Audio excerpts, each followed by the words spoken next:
jëlee nañ ko nag fi mu toll nii jeudi indi ko léegi mercredi bu jot incha allah 16h fu mu jotee rek jël leen seen télé wala seen portable wala lu mu munti doon rek ngeen jàpp Serigne Saliou Guèye moom laa ànda ci waxtaan bi asalaamaaleykum doyen. sëñ bi maa ngi lay nuyu di la ziar. di nuyu nag sunu mbokk internet yëpp ñuy suivre ci Sénégal 7. di nuyu waa diaspora bi di nuyu ñi nekk ci biir réew mi di leen sant di leen gërëm di leen wax. On vous souhaite une très belle émission. Merci beaucoup. En tout cas yow tamit jaajëfal nañ la ci teewaay bi donc mercredi bu jot la léegi. waaw léegi moom chaque mercredi à cette heure-ci quoi dañu jëlee jeudi bi léegi indi ko mercredi. waaw benn la voilà benn la kañ. waaw bii mooy tax gars yi mën a am nu mu gën a mucc ay actualité bi. alors Serigne Saliou merci beaucoup dina ci gën a bokk lu soxal wàllu législative yi parce que jeexagul ba tey ñu ngi jouer prolongation yi fi mu toll nii nag li gën a sérieux ci mbir yi yegsi nañ ci daanaka ndaxte conseil constitutionnel confirmé na les résultats yi mu joxe woon ci provisoire yi jëm ci wàllu ni ma ko waxee rek législative yi 17 novembre yi ñu génn waaye fi mu toll nii daanaka dara changé wut Serigne Saliou Guèye large majorité la ñu joxaat Pastef bu Ousmane Sonko 130 sièges la ci 165 yi nga xam moom lañ teg. naka ngay jàngatee les résultats définitifs yi nga xamante ne nii joxe nañu ko par conseil constitutionnel. En fait li conseil constitutionnel génne ça ne fait que confirmer li commission de recensement bi cour d'appel jiite. effectivement tout simplement liggéey ba nga xam ne moom lañ fa defoon loolu la confirmer tey. et en arrière-plan dañuy rafetlu travail yu DGE. la direction générale des élections parce que gis nañ ne élection yii nga xamante ne moo weesu. wax dëgg yàlla indi nañ ci ay innovation yu bare. tout à fait sur tous les plans nag. Au plan de la digitalisation, vraiment au plan de la livraison de l'information à temps et aussi de la disponibilité. Surtout. Donc ren coow amul fenn ñi nga xamante ne sax ñoom dès le départ dañu créé woon ATEL je crois c'était pour la transparence des élections te waa opposition bi créé koon finalement sax mën nañu wax ne c'est une association quand même qui est morte de sa belle mort. Dans la mesure où finalement ça n'a pas été opérationnel. Oui. Et je crois que sax loolu lañ doon xaar dem élection yoo xam ni où il y a zéro contestation sur tous les plans. Il est vrai que à un certain moment il y a eu de mauvais esprits la veille de l'élection yuy wax ne il faut se méfier de certaines télévisions et bien de certains en tout cas chroniqueurs yi nga xamante ne ñu ngi préparer seeni résultats bopp.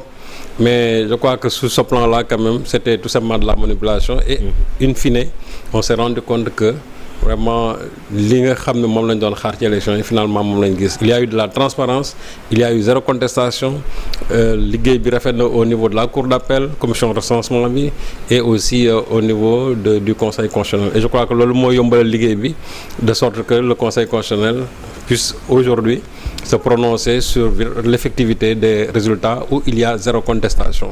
D'accord alors Serigne Saliou kon fi mu toll nii xam nañ ne contestation amul selon article bi ak loi yi li ñu teg ngir gars yi ku bëgg a contester nga contester mais finalement amul alors ndax dara fi mu toll nii empêché na le président de la République fi mu toll nii mu convoqué session bu njëkk su weer bi dee rek.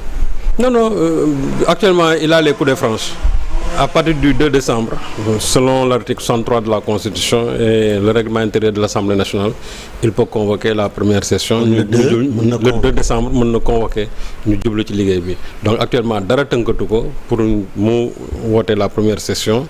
bu ko fexee léegi ñu installé assemblée nationale bi kuréel yi nga xam yëpp war nañ ko faa ñu tabb leen fa ba pare liggéey bi commencé parce que fi mu nekk ni jot na n'oublions pas que budget bi jusqu'à présent on ne s'est pas encore penché là-dessus et je crois que c'est la première priorité du gouvernement faire de sorte que qu'on puisse vraiment voter le budget et que à partir du mois de janvier ñu jublu ci liggéey projet bi.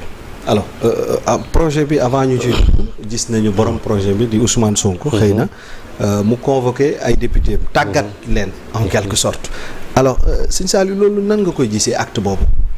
En fait c'est le leader du parti qui est parti rencontrer bien sûr en tout cas ces députés. ñi nga xamante ne ñoo nekkoon ci liste bi jàll ñoom la demoon rencontrer leen à Saly pour un séminaire parlementaire xam nga dafay baax ne. bu fekkee ne dañuy jëm ci benn législature bu bees ñi nga xamante ne ñooy ay député yu bees laaj nañu tàggat leen min loolu leen d'abord l'information parlementaire le discours parlementaire ba ñu mën a xam imprégné wu ci li nga xam ne mooy fonctionnement assemblée nationale. Donc les plus anciens ils avaient ce droit là de venir quand même encadrer ñi nga xam ne c'est des novices en la matière. De ce fait bu ñu ci imprégné wu bu ñëwee au niveau de l'assemblée nationale du ñu am benn jafe-jafe quand même pour mën a doxal liggéey bi nga xamante ne moom la ñuy xaar ci ñoom. Ousmane Sonko nag li mu leen wax aussi je crois ça a toujours été sa posture depuis bi mu nekk ci opposition bi que le député c'est le député du peuple, le député c'est pas le député d'un tel parti, c'est pas le député du président, même su fekkee ne parti moo la fa yóbbu, mais une fois nga nekk Assemblée nationale tu es un représentant de la nation, comme le dit l'article 100 du règlement intérieur de l'Assemblée nationale. Donc boo demee Assemblée nationale da nga fay am taxawaayu koo xamante ni askan bi moo la yónni te nga jël sa mbubb politique teg ko fële. Donc ki nga xamante ne moom moo leen jiite ba pare nekk ilimaanu jëwriñ c'est-à-dire nekk premier ministre te nga xam ne encore xam naa ne même remandé su amee aussi moom mooy nekkaat premier ministre kooku tey su ñëwee jàkkaarloog ñoom wax leen ne leen nekk leen des députés de la nation que même man mii nga xamante ne maay seen leader politique bés bu yàlla defee ma ñëw assemblée nationale jàkkaarloo encore ak yéen.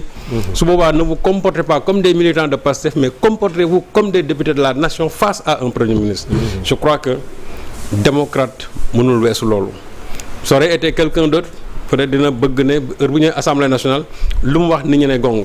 Mais tey il faut que le premier ministre s'attend à ce que mu wax ba pare.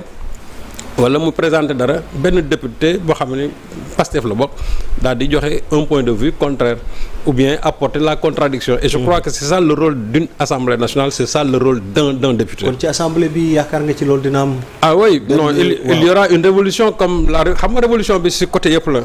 Révolution bi c'est depuis le 24 mars on a renversé le système qui était là-bas même su fekkee ne il reste encore des quelques poches résiduelles mais le système a été renversé ñu ñëw encore feddaliwaat loolu ci élection yi amoon 17 novembre.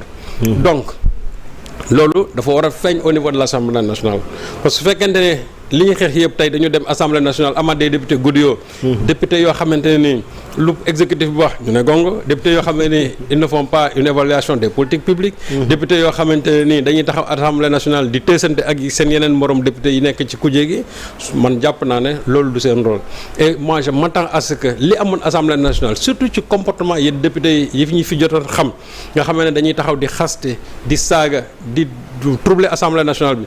loolu xaaruñu ko ci député Pastef yi Ousmane Sonko xaaru ko ci ñoom président Bassirou Diomaye Faye aussi xaaru ko ci ñoom donc ñi nga xamante ne ñoom ñoo fa nekk am majorité nekk 130 députés am na taxawaay boo xamante ne ni moom lañ leen fee xaaree.